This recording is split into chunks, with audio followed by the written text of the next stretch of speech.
जब संसद आते थे तो सांसद भी बाबा साहेब की प्रतिमा को नमन करते थे। हर साल 14 अप्रैल को डॉक्टर बाबा साहेब अम्बेडकर जी को मानने वाले लाखों लोग संसद भवन में आते हैं, बाबा साहेब को पुष्पांजलि अर्पित करते हैं। 6 दिसंबर को भी आते हैं पुष्पांजलि करने। और पार्लियामेंट स्ट्रीट पर सैकड़ों स्टॉल लगती है जो बाबा साहेब को मानने वाले लोग स्टॉल लगाते हैं। लाखों लोग वहां आते हैं और वहां से डॉक्टर बाबा साहेब अम्बेडकर की विचारधारा को पूरे देश और दुनिया में पहुंचाने का काम होता रहा है।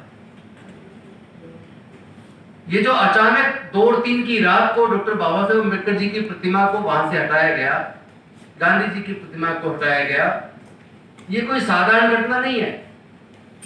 एक तो सबको पता लगना चाहिए कि संसद के अंदर प्रतिमा लगाना या उसको दूसरी जगह लगाना, शिफ्ट करना, इसके लिए जनरल पर्पसेस कमेटी होती है पार्लियामेंट की।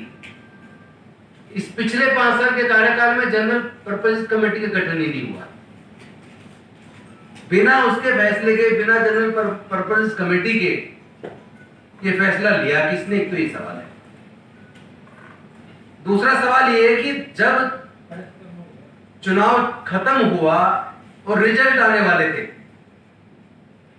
एग्जिट पोल 3 तारीख की रात को शाम को आने वाला था, एकदम आनंद फानंद में तुरंत मोदी जी के नेतृत्व में उनके लोगों के इशारे पर सारे कानूनों को ताक पर रख के जिस तरीके से षड्यंत्र के तहत ये मूर्तियों को रातों रात हटाया गया, इससे षड्यंत्र स्पष्ट नजर आता है। जनता को कॉन्फिडेंस भी नहीं लिया, विपक्ष को कॉन्फिडेंस भी नहीं लिया, लोगों से कुछ पूछा नहीं गया और अचानक ही रातों रात इस तरीके से मूर्ति को हटाकर एक किनारे पे, एक साइड में ले जाकर 13 मूर्तियों को एक जगह लगाना, प्रेरणा स्थल का नाम देना, निश्चित तौर पर ये बहुजन समाज का अपमान है। उन सब लोगों का जो समता, स्वतंत्रता, बंधुता और न्याय में भरोसा करते हैं, जो करोड़ों लोग डॉक्टर बाबा साहेब अम्बेडकर जी में आस्था रखते हैं, उन सब की आस्था पर हमला है।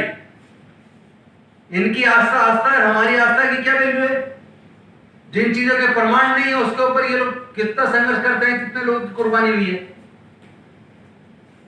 और यहाँ जो डॉक्टर बाबा साहेब अम्बेडकर का तो पूरा इतिहास है, सब कुछ अवेलेबल है। किस तरह हमारे हजारों साल की गुलामी तोड़कर हमारे पढ़ने के रास्ते, नौकरी के रास्ते, संसद में, विधानसभा में जाने के रास्ते बनाए, उनकी प्रतिमा को इस तरह हटाया जाना ये पूरे बहुजन समाज का अपमान है, समतावादी विचारधारा को मानने वाले लोगों का अपमान है। इससे एक बात तो स्पष्ट हो गई कि ये जो कांग्रेस या दूसरे दल है, वो लोग जो एक संदेश जाहिर कर रहे थे कि ये संविधान बदल देंगे, जिस तरह भारतीय जनता पार्टी के कई नेतागण भाषणों में बोल रहे थे कि 400 पार दो ताकि संविधान को बदला जा सके। और आपको याद होगा कि चुनाव के रिजल्ट आने के बाद राजा सिंह नाम है शायद उनका, तेलंगाना से विधायक है, उन्होंने तो बकायदा एक भाषण में महाराष्ट्र के अंदर कहा कि आपने 400 पार नहीं दिए, 400 पार देते तो हिंदू राष्ट्र बन जाता, हम बना देते। इसका मतलब ये बात तो स्पष्ट है कि संविधान को बदलने की इनकी साजिश थी और देश की जनता को सलाम है कि उन्होंने इनकी साजिश को नाकाम किया।